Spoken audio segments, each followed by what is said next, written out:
guys, so today I'm going to be doing a tag video, and this is the Breaking the Spines tag that was started by Reading with Jack. I've been meaning to get this done for a little while but just haven't had the time.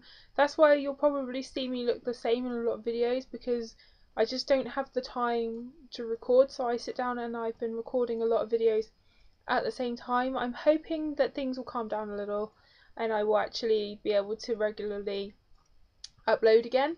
So here we go. It's 7 questions and I have them all written down, so if you see me look down, that's why.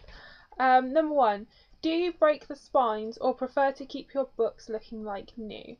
I like to keep my books looking as new as possible, especially the spines. I mean, the whole book has to look like new, but the spines are what you see on the shelf, so I really want them to look as good as possible. For those who don't like broken spines, have you ever accidentally broken one? Yes, I have. I'm in the UK, and especially our paperbacks, they are awful for broken spines. The binding on them is so tight that to be able to open the book fully to read, you can't help but bend the spine. It's an absolute nightmare. You'll hear a lot of UK booktubers complain that we want US paperbacks, and it's true, US paperbacks don't do it. It's just, oh, it's horrible. And the one that I have, there are probably quite a few creased spines, but this is the one that when I look at my shelf, is one of the ones I despise the most. And it's Kissed by an Angel by Elizabeth Chandler, and look at the state of it. Look at it. It might not show up very well on the cam, but it is awful. It's like it's got loads of like stress lines. Oh, it's horrible, and because it's a big book, couldn't help but do it, and oh, it's heartbreaking. Even just now looking at it, oh, I hate it. 3, if you're buying a used book and the spine is broken, how do you feel about it?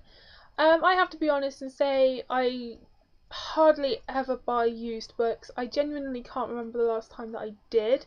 However, I'm of the opinion if it's used, you can't expect someone to treat books the way you do. I mean, obviously I'm a book lover. I like my books to look like new, but I fully understand that not everyone is as avid as, say, a collector, so they're not bothered about what it looks like on the shelf or something like that. So I don't feel like I can impose my standards on other people, but at the same time that's why I don't lend out books, because I don't know how they're going to treat it and what state it's going to come back to me in. Therefore I don't give it to them. But when it comes to buying a used book, you get what you pay for. I think what would irritate me is if I'm buying it, say online or something, and it says condition like new, and it comes up and it looks like a dog's chewed it, something like that. That would annoy me. But I genuinely don't do it. I go for new books. I like to know that I'm the first one to read the words on that page, on that copy, that it's fresh and it's mine. It's just me. 4, do you agree or disagree with the opinion some people have that broken spines mean that a book is well loved? I can see both sides of this. I genuinely can. Yes, if someone loves a book so much they pick it up and they read it over and over and over again, then the spine is gonna, be broken and creased. But at the same time, you can love a book so much after only reading it once, and liking it to look like new. There are some books on my shelves that I've loved so much, but the spines aren't creased, but doesn't mean I love them any more or any less than the ones that the spines are creased. For example, I have probably my most well-loved book, the one that I've reread the most. I've read the shit out of this book. The spine is decimated, and it's Ella Enchanted by Gail Carson Levine. I have the movie cover. The spine, because it's white, you might not see it very well, but the spine it's gone. which I find distressing because I hate broken spines, but at the same time I've enjoyed reading this book so many times. I wouldn't go back and not reread it so many times, but at the same time I loved The Diviners by Libba Bray.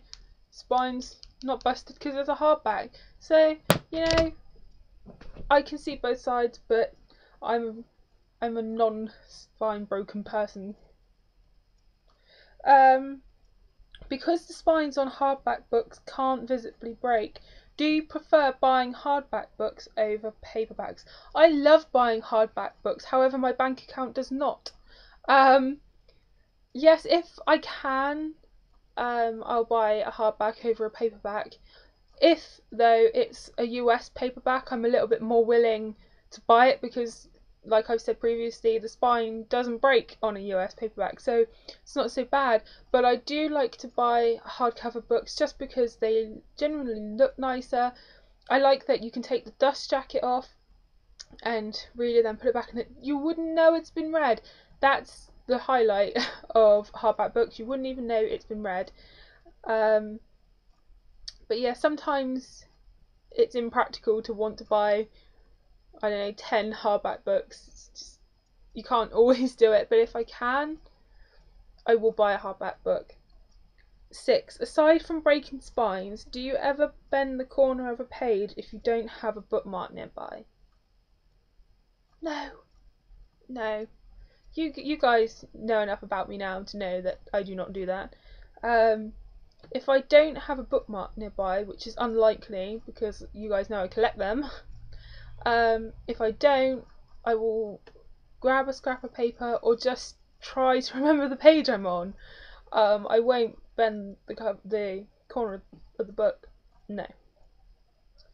7. Anything else to say about your spine obsessions, and who are you going to tag?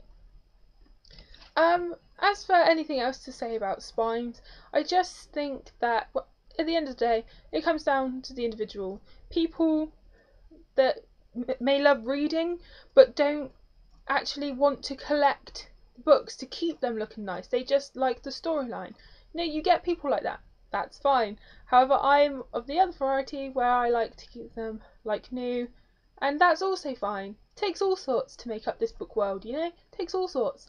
And who am I going to tag? As always, I'm going to tag Dan at Book Disorders because I don't think he'll have done this yet, and I think everyone else has pretty much done the tag.